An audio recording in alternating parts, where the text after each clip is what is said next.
Hello, this is Dane Wigington with GeoEngineering Watchtower Radio for Tuesday, June 9th, 2015. Hope I can be heard a little bit better today.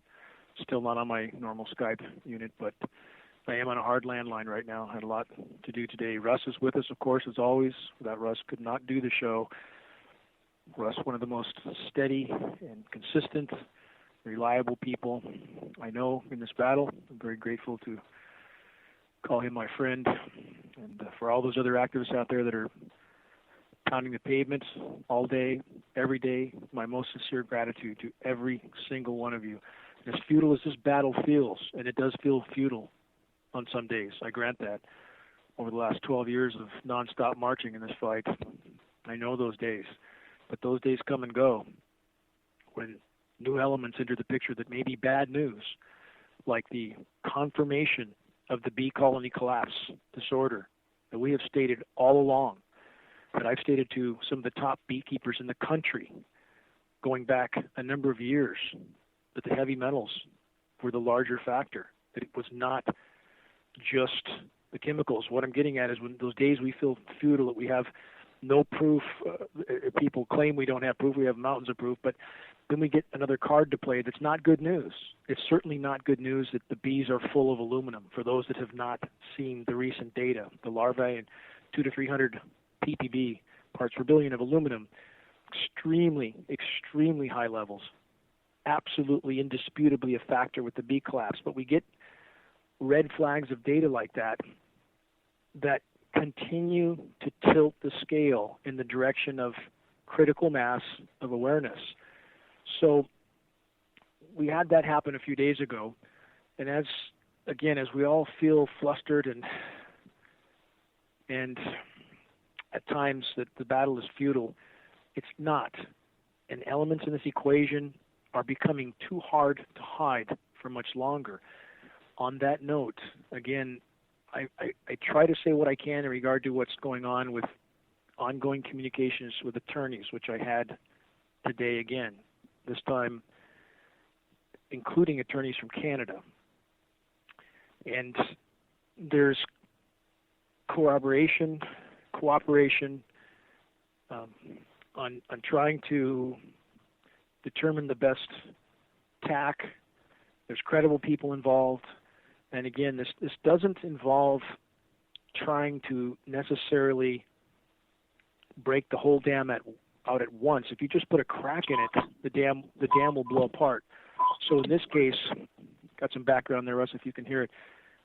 In this case, we have agencies, especially in California, we have agencies that were given indisputable test data from state-certified labs that there was a toxic heavy metal contamination that's a threat to the public. And that data goes back to at least 2008, when I was able to get the Board of Supervisors to look at testing data. It goes back much further than the event last year, which a lot of people saw. It goes back to 2008. So for 7+ years, these agencies have known conclusively that there was a public health threat, which they have not disclosed.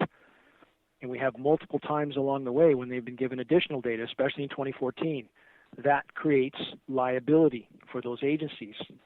I had a meeting today at the state agency that tests for environmental waste on the Sacramento River, the drinking water for Southern California.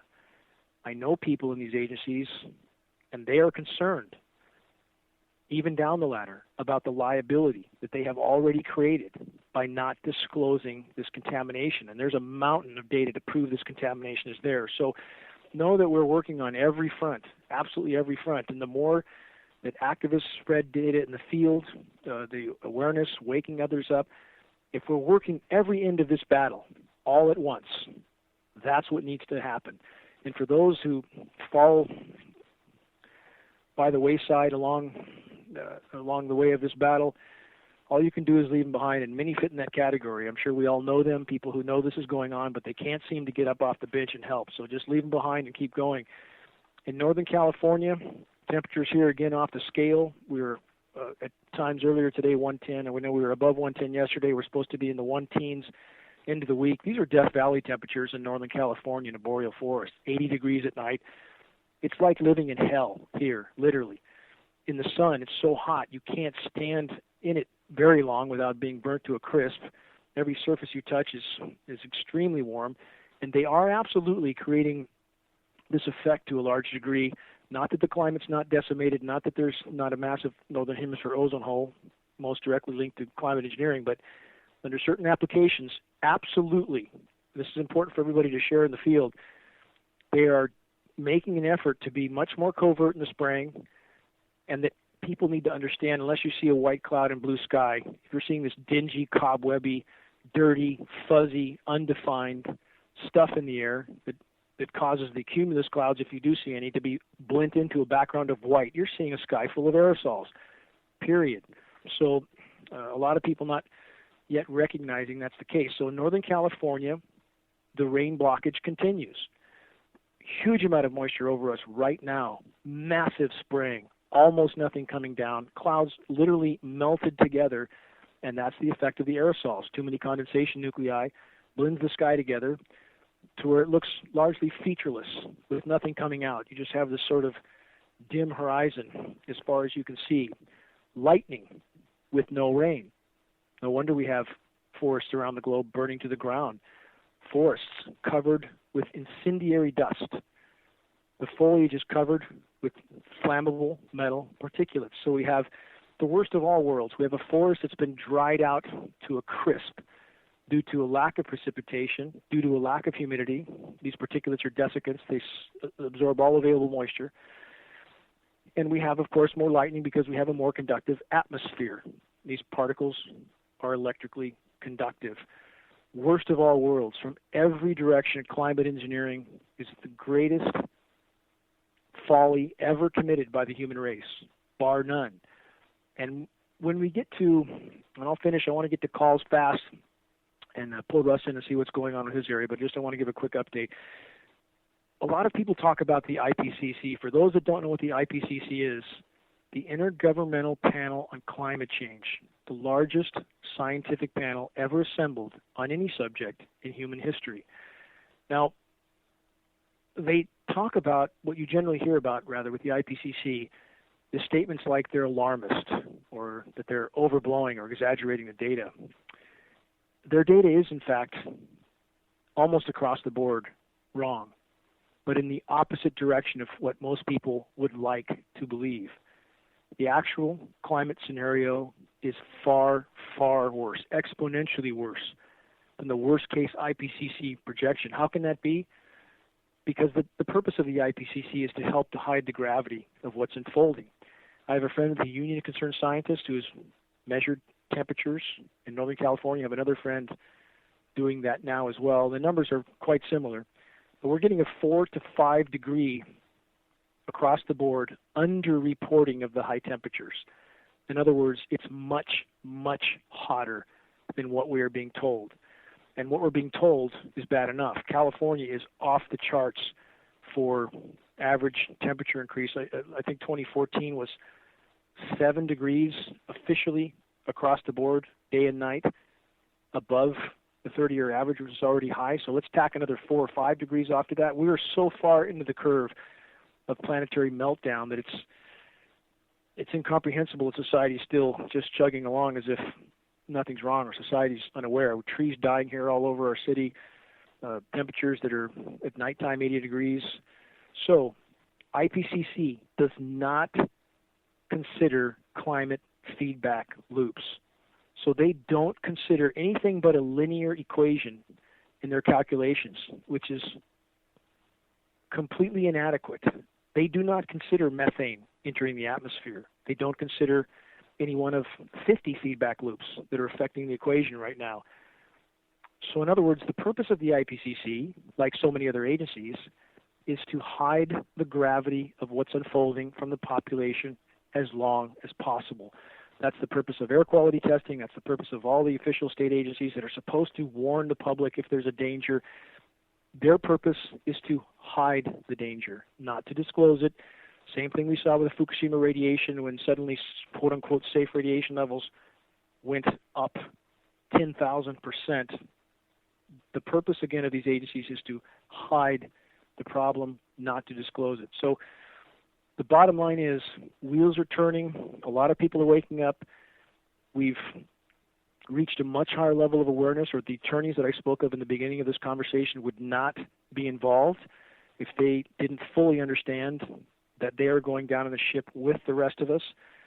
We expect more attorneys to join. We're trying to reach out to the attorneys that are involved with the suit that represents 20,000 aeronautics-related employees, the flight people with aerotoxic syndrome that are all suing together. We're trying to reach out and connect with them. So, again, every single one of us has a part in this play. Every single one of us is a spoke in the wheel. From each of our separate fronts on the battle, we can do immense good if we simply focus on what's within our sphere of the battle. What can we do? Who haven't we talked to? What group haven't we reached out to? Who haven't we given credible data to? So with that, anybody who calls in, and I want to talk to Russ for a moment here, and then we'll take call-ins. I want to take as many questions as possible. If you can please, in consideration of the other callers, give a question as concisely as you can. We'll try to answer it as respectfully and quickly as we can. We'll try to get through as many calls as we can so that we don't leave anybody hanging. So Russ, sorry about the long monologue, but I wanted to give an update. How are you? You're not sleeping well. You told me that off the air. Same situation there. And also I want to know, what's the weather like where you're at? Because literally it's like hell here in Northern California. You don't even want to go outside. What's it like there? Yeah, here it's a typical overcast. I've seen this pattern over and over, Dane, and it makes me very curious. What happens is we have these featureless skies during the week, just like you spoke about. We have these featureless skies all week long, and then oftentimes Saturday and Sunday, partly cloudy or mostly sunny with clear skies. You can see the spraying going on at high altitudes, but you have to really look for it in order to see it on the weekends. But all week long, we have this dreary, featureless sky. So it's been a typical overcast day here, like we've had so many. But I wanted to also speak about the aluminum in the bees, because one of the most common things, being somebody who tastes this, is I taste aluminum in the air. That is one of the most common tastes that I hear reported from people and that I experience myself. They said between 13 and 200 parts per million, and they said that that was found in the pupae of the bees. I believe it was ppb, not ppm, if I'm not mistaken. Right? But either way, the numbers are extremely high. Yeah. I'm looking at it right here, micrograms per gram. So that would be ppb, I believe. Correct. Okay, so we're looking here, and they say 3 parts is disease causing in human brain tissue. Correct. So we get, and looking at the ratio there, we are so far above the level that would clearly cause damage.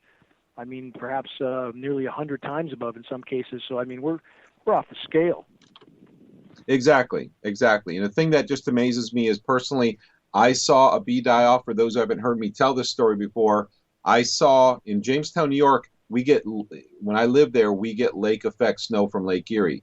The westerly winds come across, pick up water from Lake Erie, and the whole eastern side of Lake Erie is almost like a rainforest. It's very lush, very beautiful. They get a lot of rainfall, and bees are all over.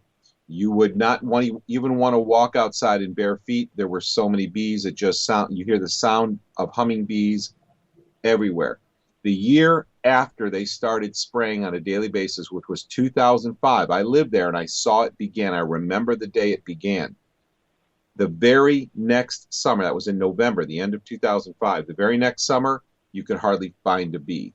It was a complete change. You couldn't hear the hum in the air. You could hardly find a bee anywhere. Same thing happened. I moved to Maine, and after the spraying here, we had 3 very, very hard days of spraying, and we had a ladybug colony. All the ladybugs dropped dead.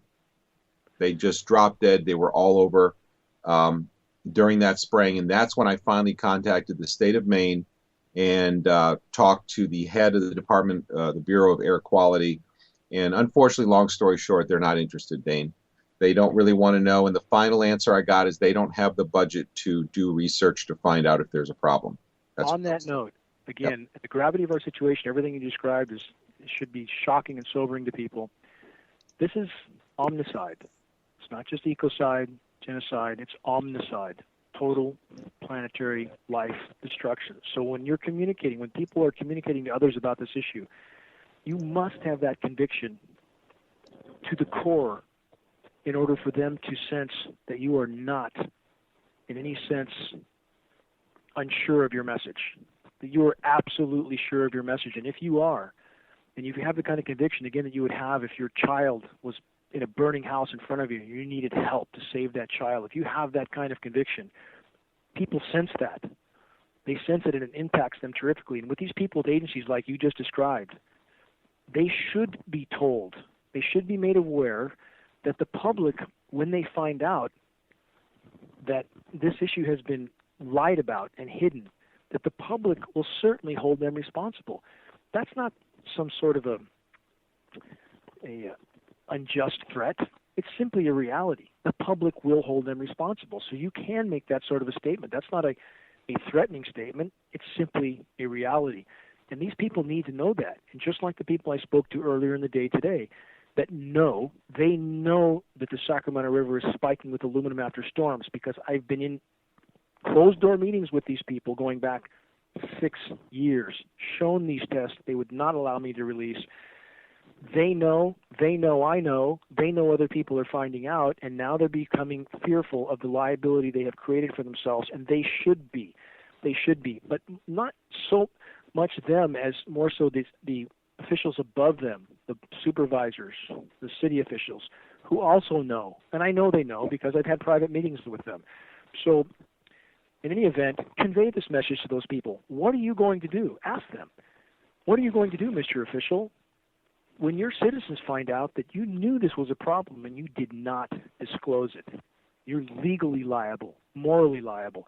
The public will hold you accountable, and that's important for these people to understand. On the lake effect snow you mentioned, Russ, I've seen too many times to count with warm lake water, and they use the wind across the lakes to nucleate, just like they did in Buffalo last year, and pile up the snow in one or two locations. And I'm not saying that wasn't historically a natural phenomenon, although we must consider they've been at this for 60-plus years.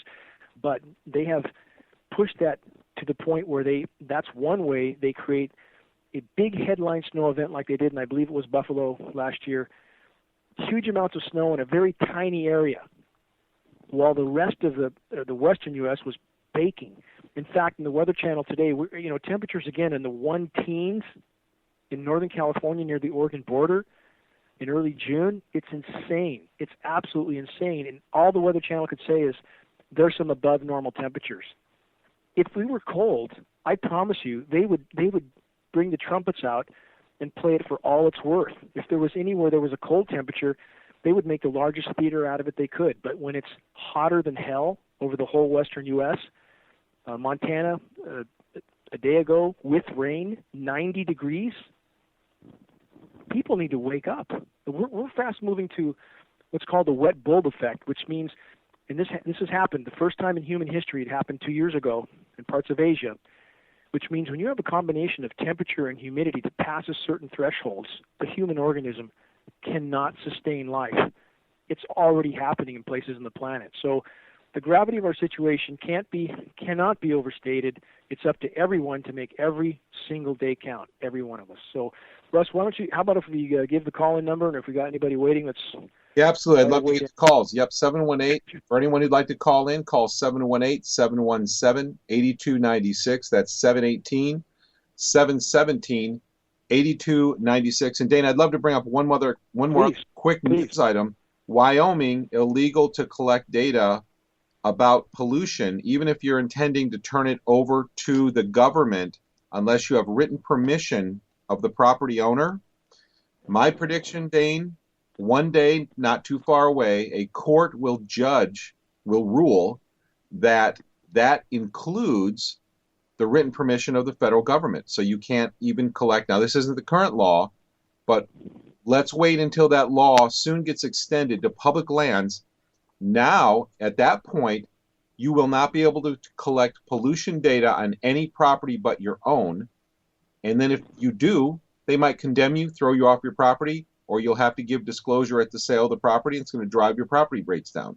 So Yes, everything you're saying is astonishing as it might sound to some people. I think you're right on target. Yeah, that's what they're moving towards. So you won't be able to collect any evidence eventually. They're moving in that direction. But this is what it comes down to, and I hear people say this a lot. It's not the fault of the population. It's all the fault of the few people at the top. And that's simply not true. I don't take away any of their fault, because those at the top are clinically insane. They should be permanently incarcerated, if not worse, somewhere else after a trial, like a Nuremberg trial. These people are beyond help. But all of us, again, live with neighbors, with friends, people who are part of the system, people who enforce those laws. I know people with Forest Service, USDA, and they're not doing a damn thing. Not a damn thing. All they care about is going to work at 8 and coming home at 5. And I'm not saying all of them. There's a couple exceptions, people who are trying to speak out. And certainly we have Francis Mangels, who has shown tremendous courage. And we have Alan Buckman, former fish and game biologist. I know both these men well, shown tremendous courage. But the bottom line is we have a system that is stacked with people who are all too willing to do whatever they're told, so long as it provides a paycheck and a pension and some sense of false security. And just like the pilots in Vietnam, and I salute our military brothers and sisters. I make that clear all the time. I know they've enlisted for the right reasons, but they need to wake up. When we have people, pilots in Vietnam, spraying their own comrades and being told, don't worry, it won't hurt them. If you believe something that is so patently ridiculous, and you're a military person or a police officer or anybody else, at a certain point, you have a responsibility to use your sense of reason. If you're told something that's totally ridiculous, like we're going to have a lot of people told soon when Jade Helm kicks off, whatever they're told if they at some point try to round up those who have simply tried to tell the truth. If you're one of the people carrying out those orders, you better take a good hard look in the mirror, and you better hope the population doesn't wake up to what you're doing, enough of them, to realize you're every bit as much a criminal as those at the top, every bit as much. If you're carrying out their will and their orders, and I don't care if you're a person flying one of these jets, spraying it, a person loading it, if you're participating in this, you're guilty of crimes against humanity, crimes against nature, period. So we all need to share that message in an effective way, in a way that doesn't sound like a ranting maniac, because we're not. We're simply stating facts. Our world is being destroyed. Our children are being poisoned. And those participating in that system, whether they're a local water testing person or a pilot that's flying one of these planes, it doesn't matter. If you're participating in something that you should have known about, you have no plausible denial at that point. So, Russ, if you've got anybody waiting, let's take them. Absolutely. Absolutely. Caller with your number that ends in 03. What is your name? Dina Napier. I'm sorry, one more time. I didn't get your name. It's Dina Napier. I still couldn't quite get that, Russ. Did you? Okay, it was Dina Napier. Dina. Okay, yeah. Dina, how are you? Dina, what's on your mind? I'm great. I started Spokane, Washington Climate Engineering Watch on Facebook. And I'm doing everything that I possibly can in my power to get the message out. Great title, Dina, by the way. That's a great title. Climate engineering, it's clear. People can figure that out. If they Google that, they're going to come to solid terms. So I salute you for the right title. Thank you. Yes, this year, no bees at all. And within the past week and a half, we've raked my yard 3 times because my trees are just literally dying. And they're young trees. They're not old. Everything's dying. And the leaves look like they're just literally burning. They are. The UV is absolutely off the scale. I do quite a bit of forest monitoring here. I'll post some of that soon on a solo trek I just did out to try to see how bad it was in the interior where there's trailless area. We're seeing very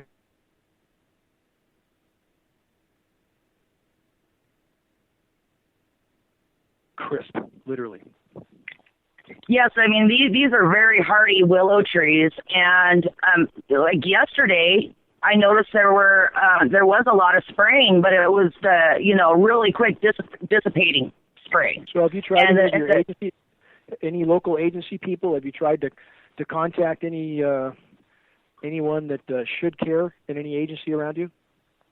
Yes, actually, I wrote an email yesterday to the Spokane Quality Air agency, and I have not had a response yet back from them. Another good move, Dina, writing an email. That's a good move, because a lot of people, if they have a phone conversation, doesn't do much good to try to repeat that conversation. If you email, then you have a copy of that person's official response. So I encourage everybody to try to word your messages carefully to try to prompt them into saying something that might be damning on the record, something we can publish. So don't just lambast them with both barrels between the eyes so they don't even respond, but frame your questions carefully so that they might say something incriminating that we can publish after, that we can hold over their head after. Exactly. And what I did is, I pointed out, the facts about how the turbine engines, don't create these contrails. And so, I wanted some further answers. I brought up a lot of facts and also gave them a lot of links to information.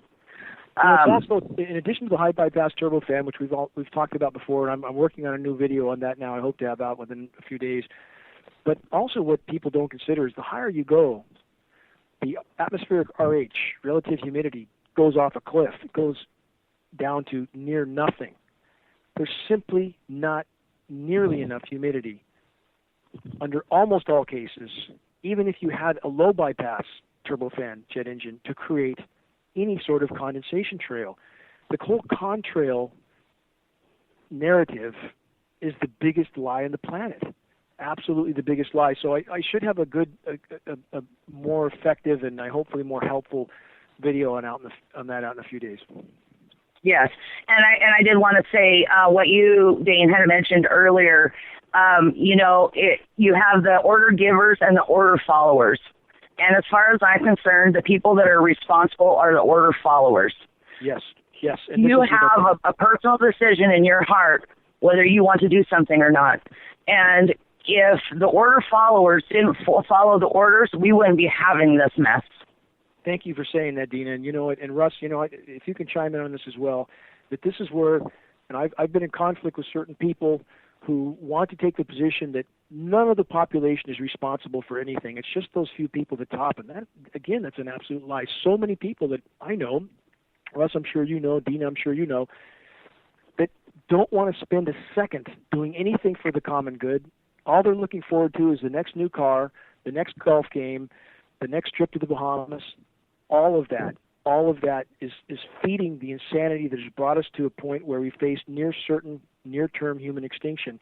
So everybody who's participating in the insanity in that manner, even if they're not a direct part of it in an agency or something, if they virtually look the other way at what's unfolding around us, how do they say they love their children? I don't understand that. Russ, what's your take on that? Well, Dina, you can give us yours. I totally agree with you. I mean, that's what got us to the point we are right now.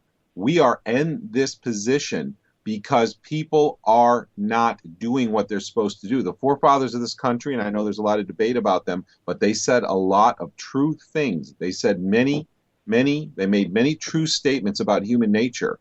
And they told us, they said, if you are not diligent, your government will own you, will take your lands, will control you, will destroy your private property rights. We were warned. And we are seeing this taken to the nth degree now as those people who are in power try to sop up every last bit of control that they can have. And they are very bold in what they're doing. And also, you mentioned about the contrail lie. This gets really under my skin because I've been a sky watcher since I was a child. I've been a photo reflector since I was a child. And I have never seen a trail come out of a high bypass turbofan engine. Never. I've lived near Washington, D.C. I lived in Maryland for years, and I lived near Tampa, some of the busiest international airspaces in the world. I've seen tens of thousands of jets fly overhead. Never have I seen a trail come out of one of these engines. Today, it's hard to see it's hard to find a jet that does not have a trail coming out. That doesn't include all the other mounds of evidence. That's just one tiny slice of the pie. But I've never seen anything like this. Exactly. This is where people should consider when you see aircraft in some of the cold winter, record cold, much of it engineered, situations around the country. You see these airports and aircraft taking off under full throttle, under very cold and much more humid conditions. You don't see anything coming out when they're leaving the ground. You don't see anything. And yet, when we're over Northern California, here at 115 degrees or whatever temperature we're heading toward and you see jets flying very low, 18, 20,000 feet, which is low, and they're leaving trails from horizon to horizon. Yeah, and Dane, humidity and huge temperatures. Yeah, absolutely. And in Jamestown, when I first witnessed this, these jets were so low. I've never seen large jets, and some of them were 747s, DC-9s. These are huge jets, especially the 747s, flying extremely low, leaving massive plumes that within 2 hours would fill the sky. And what people, the whole contrail argument needs to be exposed more and more, because these are essentially prop engines. They're ducted turbofans. It's a prop engine, and with a turbine that drives it, which a turbine is what helicopters use. And the thing I want to say is, a lot of time the disinformants will tell you, they'll say, well, just go out on a cold day and exhale, and you'll see a whole lot of condensation come out of your breath, or start your car. It's not the same, because these engines have a huge ratio of air to water. High bypass turbofans, 85% of the air is bypassed around the engine exhaust. And there's a huge volume of air in relation to the exhaust. So even if the exhaust did contain water, it is convoluted, it is diluted with the clean air that just is blown through the engine. And radically diluted, whereas again, with a car exhaust, it's 100% combusted air. All combusted air. 100%. If I could interject too as well, I've seen these planes doing maneuvers that would be considered extremely dangerous.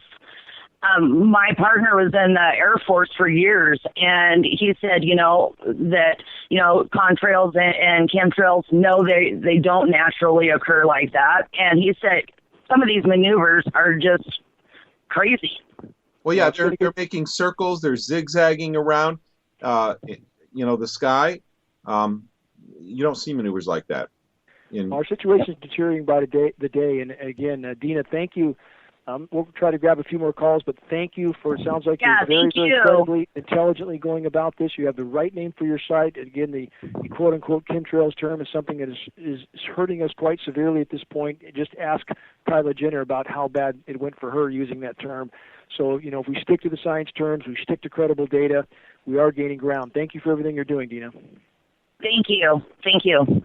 Dina, Dina, thank you so much. One quick point I'd like to bring out is I have an article that I also put together on my site, where it shows a lot of these jets in the close-up photography show that the exhaust portion, which is the center of the donut, if you look at the back of a high bypass turbofan, the bypass air comes out in the shape of a donut, and in the middle of that donut is the turbine exhaust.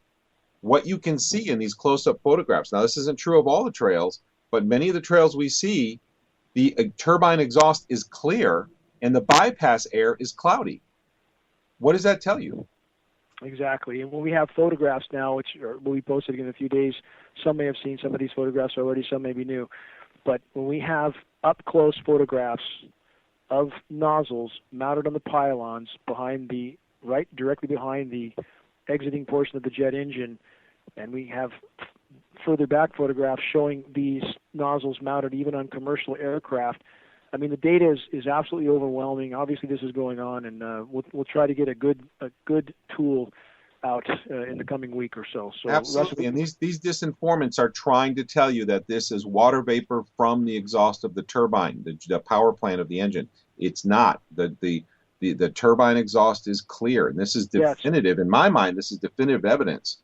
It is. And the same people that tell us that 50-story steel structure high-rise buildings collapse at free fall speed from some couches and chairs burning on the first floor, which, whatever story a person chooses to accept on that issue, obviously the official story is total nonsense. So Anyway, same type of cover-up.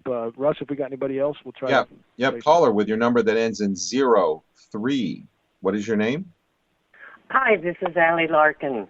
Hello, Allie. Allie. How are you? Oh, I'm just excited. And I'm excited because I just posted on your Facebook, where there's a will, there is a way. And there is a way for us now to hold these people accountable.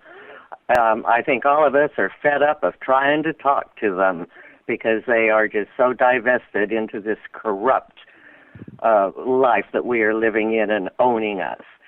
So I posted it on there, and have any of you heard about the committee supporting the International Tribunal for Natural Justice? Yes, we've heard about it. I think those avenues should be exhausted. I think it's a method that should be fully utilized. At the same time, we're trying to, for example, the call I was on today and the team that we have now on the legal end, we're working within the established system as well, so that all ends, again, all fronts on the battle are exploited. All fronts are being covered. Well, yes, you're doing it inside the corrupt system. We need to go back to the natural justice and common law. We need to do both. We need to do both. We don't need to do just one because, again, we don't have time. We need the media to not be able to marginalize that. And I'm not negating what you're saying, but I'm saying we need to cover all the bases, not just one, not just two. We need to cover them all, because to get the media coverage we can't be marginalized outside the system. We have to. Well, we're not going to get the media coverage because they own the media. So I would question that. I would question that again. If we have agencies that are being within the system, within their own system, being put on the stand, we will get media coverage. We will get the attention. We're talking about credible attorneys with big organizations. So I would argue again. I'm not negating what you're saying, but I'm saying we should focus on every possible avenue to chip away at the foundation. What you've brought up, the arenas we're working in, which is, again, established firms, established attorneys, and within the system in a manner that media cannot ignore. So all ends of the battle should be exploited. Well, I'm glad that you feel that way, but let me just let you know that I have become, in this process for the International Tribunal for Natural Justice, spent last evening with the administrator that was here from it. There's interviews. There's a lot happening. There's 13 countries that are already into it. And this is a way of taking all those attorneys, all those city council, all of these people that are causing us harm, accountable. So this can be way.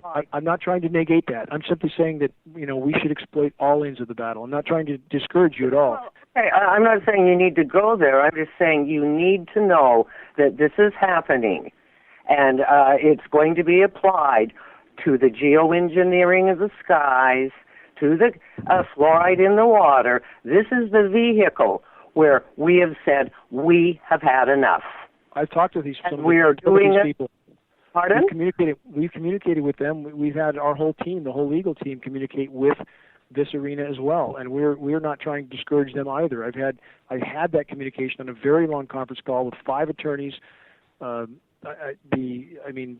attorneys on our end, and with some of the people with the group you're speaking about, and we're communicating, collaborating, we're working together. I'm just simply saying that we don't need to put all our eggs in one basket, nor should we. No. We should exploit all. No, not at all. But when we have something where we can serve them a notice of liability, and like Absolutely. you said, the attorneys, they're beginning to wake up. Well, this is kind of like the notice, notice of liability, and putting a lien against them if they continue doing this harm, and you have to give them something so that, if they don't consent, then the lien goes against them. And it's an easier way than spending all the money on attorneys and everything else and trying to do it through the corrupt justice system.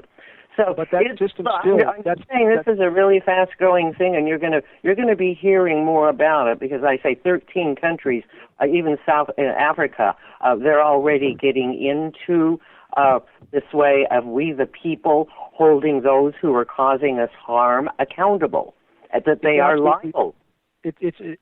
I'm all for it. I'm all for it. At the same time, I'm saying when we can file certain injunctions with municipalities that have created liability for themselves, within the system in a manner that gains immediate recognition, that cannot be ignored, the attention of officials that recognize that system right now, then we're, again, exploiting all ends of the battle. We're trying to make advances on all ends of the battle. So I'm all for what you're doing. We've communicated with them already. We're not leaving any door unchecked.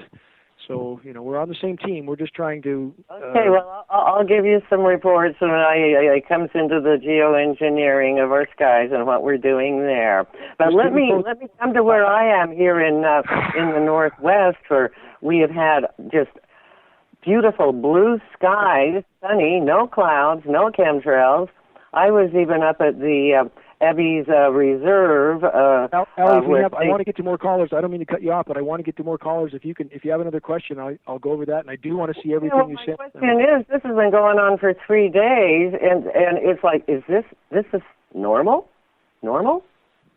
No chemtrails? It's hard to remember what it was like, huh? Yeah, and it's like in the 80s, and I hear what you're doing down there, and of course, I'm up here showing my friends up by Ebby's Reserve how the evergreens are dying. And everything is dying. Pardon? We're seeing across the board. We're seeing species across the board die off. Nothing is exempt. But thank you, and please we got to get this done, and hopefully, all together with everything we're all doing, we will do it. Yes. We have the evidence. They are harming us. Let's pull in every yoke we can in this fight. Yes, thank you. I agree with you fully on that, Ellie. Yeah, because it's about restoring the rule of law to we the people. I agree. Thank you, Ellie. Thank you, Ellie, for calling. If there's any information you can provide me, please email me at russ@globalskywatch.com. Well, Russ, I posted the link to the International Tribal of Justice.org committee so that you can look at it and see for yourself what it's all about. So it's already posted on Global... no, I appreciate that, but you have to email me because that timeline goes so quickly. I don't see a lot of the posts on there. It goes very quickly. So if you don't mind emailing me, that'd be great. That'd be really useful. We've got something on the phone right now. There we go. Oh, okay. Thank you, Allie. Thank you for your call, and keep up the great work, okay? Okay. All right, good. Have a good night. All right, caller with your number that ends in 33. What's your first name? Hi, it's Jacqueline in Spring Hill, Florida. Hi, Jacqueline. Hi. As much as I'm at this every day and trying to raise awareness and everything, it just kind of feels hopeless. Like, do we even have a chance here? Like, I know it's kind of a big question, but is there even a chance? do any of us even have a... Huh? You mean in an overall survival situation? Yes, I mean, when I look at the bigger picture and I look at everything that's going on around the world and the Jade Home operations, and just when I look at the bigger picture, everything, when I look at everything, it's like, is there even a chance? My mute button was on for a minute on accident, and I recognized the voice. Who am I speaking with? Jacqueline? Jacqueline. I'm sorry, Jacqueline. My mute button went on for just a moment. Yeah, I thought it was you, Jacqueline. At face value, it looks bleak. I can't argue that. But how many aspects of this equation that may be in our favor that we don't yet know? And we don't know how ferociously the planet will try to sustain life if we stopped hampering it. And there are so many factors that we do have some idea about.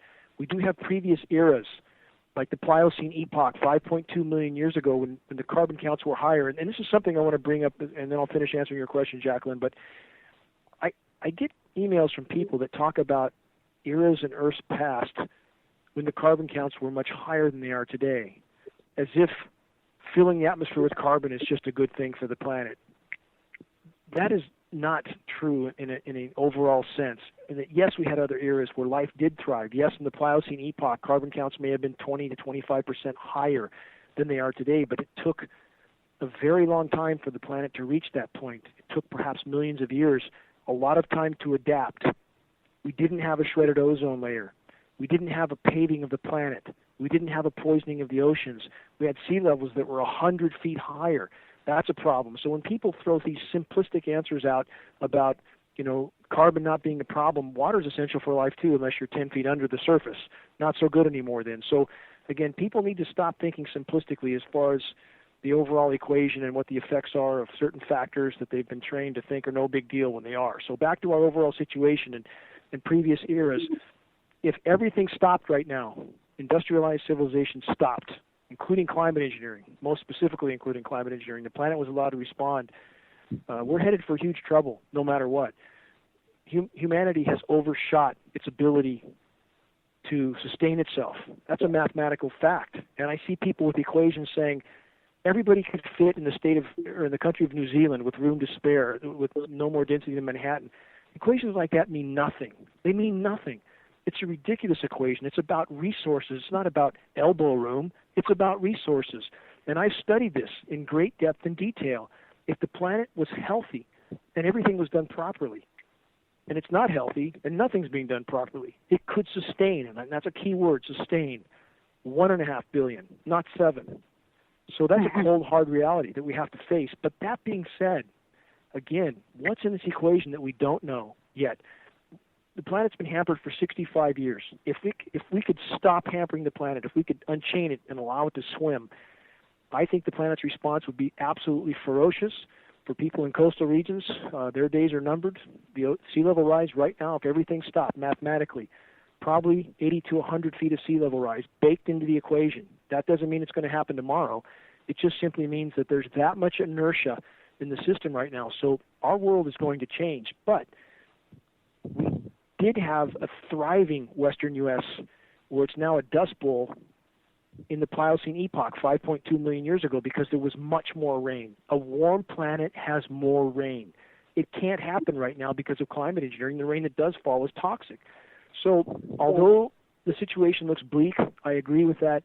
Our reality is going to change. That's a fact that cannot be denied. This facade of industrialized society is not going to continue much longer. That being said, if we could get this out into the open, if we could change the course where geoengineering becomes not spraying toxic material into the sky, where geoengineering becomes society that's geared around planting trees, what better form of carbon sequestration is there but a tree? It takes up carbon and releases oxygen. This shows the insanity of our society trying to design carbon uptake facilities that are all mechanized, run by fossil fuel. Plant a tree. How hard is that? And you can't do it right now because they don't grow. I've planted thousands of trees, thousands myself, literally. They do not grow. So the bottom line is, again, I'm sorry that's a long answer. Yes, it looks bleak, but again, we don't know how ferocious the planet's response for life will be. When we see a blade of grass poke through the tiniest crack in the asphalt jungle, if it's given the tiniest chance to live, it will live. And I would argue the planet is miraculous beyond anything we can understand if we simply give it a chance. Yes, but with that being said, the population is, 7.5 billion people? 7.4. At this time? Right, 7.4 billion people right now. So, like you just said, the planet is only able to sustain 1.5 billion people, and people are going to die. I don't mean to fearmonger here, but, it's going to happen. I don't know if it's like my sixth sense tingling here, but... But between now and then, what's the point in being here? The point in being here is to have made a difference for the common good. And if all of us are engaged in that effort, if we are playing our part in the play, there's never been any guarantee for anybody at any point in time in human history. No guarantees. Life doesn't involve guarantees. And again, what don't we know? When we look at quantum physics, and I'm a bit of a lay student of quantum physics, when you look at a piece of solid steel, it's 99.9999% empty space. When you get down to the smallest subatomic particles, everything is an illusion. And that's science. That's quantum physics. So I'm saying, what don't we know? We got someone in the background, Russ, if you can hear that. But what don't we know, Jacqueline? And I would argue, as grim as it looks, I've I've read stories. I read one story about a woman who was in an aircraft that blew up at 20,000 feet. I'm just using this for a metaphor. It blew up at 20,000 feet. Now, what would you say the mathematical odds would be of surviving if you were in an aircraft that blew in half at 20,000 feet? You would say your odds are 0. She survived uninjured, fell to the ground, through the jungle, strapped to her seat, blah, blah, blah. So I'm simply saying that there are no guarantees, but if we are doing what we should be doing every single day, not because we have a guaranteed result, but because it's the right thing to do, it's what's our responsibility. We don't know how things will unfold, no matter what the immediate horizon looks like. There's a lot of factors that we can't know, that some of which may be in our favor. Does that make sense? Yes, and I don't want to take up too much more time here. I know you got to get to more calls, but I mean, what can we do? I'm going to continue to raise awareness every single day, but what can we do to survive? Well, again, depends on how things unfold. Right now in California, if they continue to aerosolize and they continue to cut our water off, as I expressed they are doing very ferociously and aggressively, our situation here is going to get bleak very quickly. But if the link in the chain falls out and they can no longer aerosolize over us, the rain would ensue here very quickly. So in planning for survival, there's many variables that could turn in your favor quickly. In Northern California, virtually all modeling shows a radical increase in precipitation here without the geoengineering factor. So the best you can do is depending on your location, keep what provision you can, do what you can. Everybody's situation is different. And in the meantime, keep planting seeds, because even with those people who are resistant, they're not going to have a choice soon. They will not have a choice. So when you talk to somebody who rejects the message, but yet you planted a seed, walk on and know that that person will be forced to wake soon. Take some satisfaction in that. They will be forced to wake up, like it or not. So when you walk away... I do take satisfaction in that. I know. I mean, I get it out there to a lot of people, but I'm just kind of thinking about me now a little bit.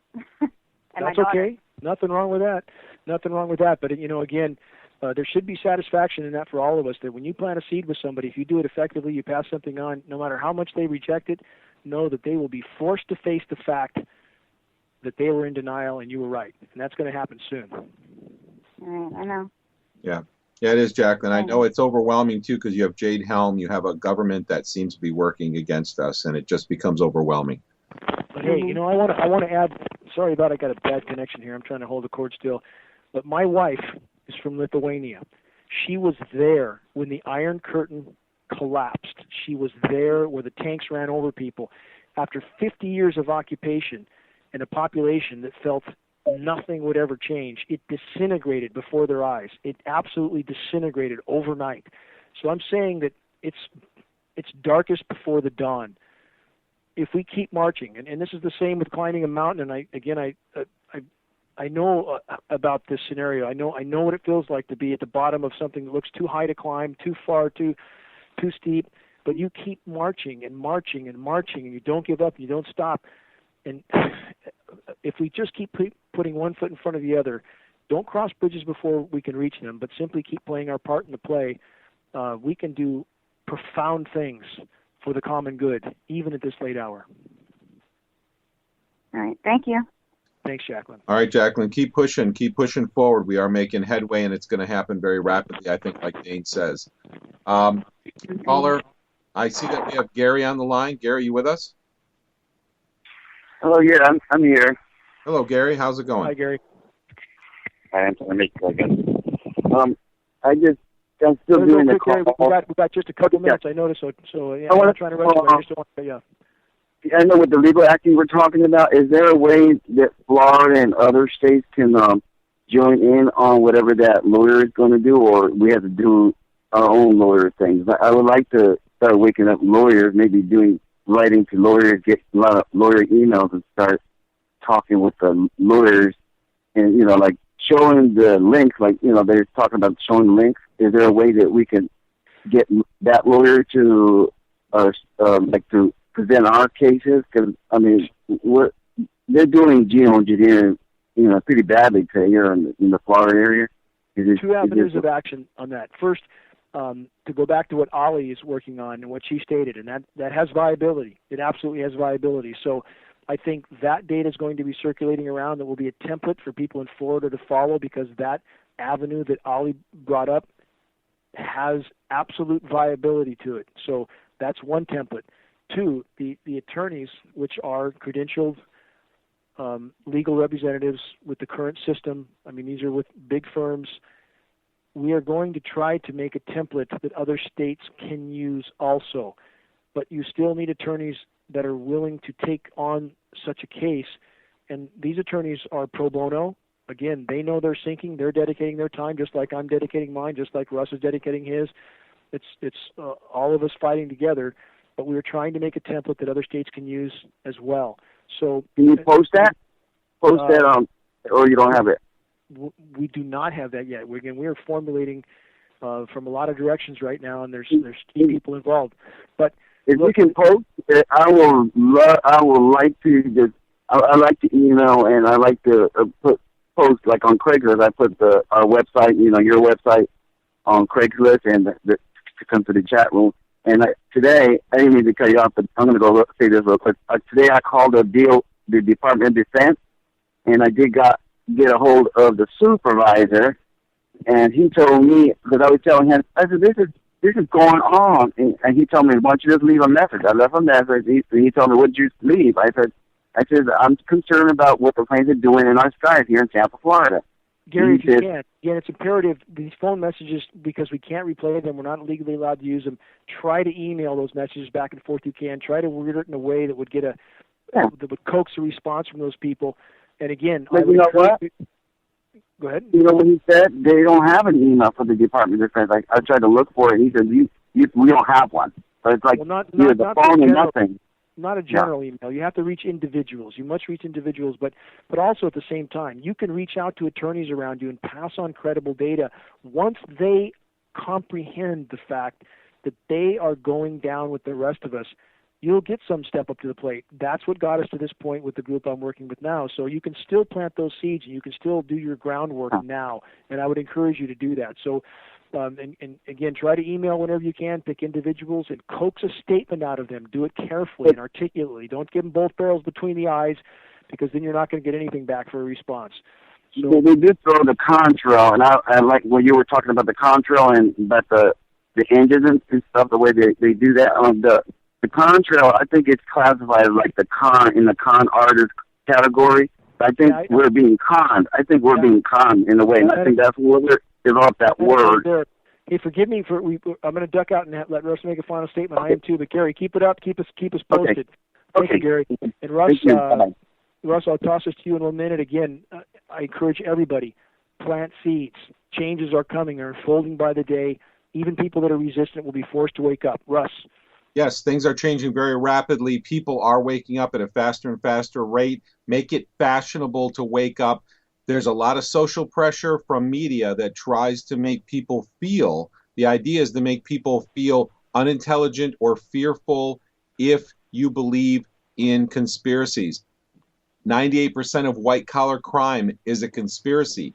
It is those. Yeah, look at how Caitlyn Jenner got fried, right? I mean, they tried to make an example out of her, certainly, and but if we all use the credible science terms, and if she would have used those terms, she would have been on a lot better ground. Yeah, and in reality, it is those who are afraid to face difficult truths who are afraid. It takes courage to do this. This is GeoEngineering Watch Radio. We're here every Tuesday night at 7 p.m. Pacific Time, 10 p.m. Eastern Time at ucy.tv. Please invite your friends next week. We'll see you then. Bye-bye.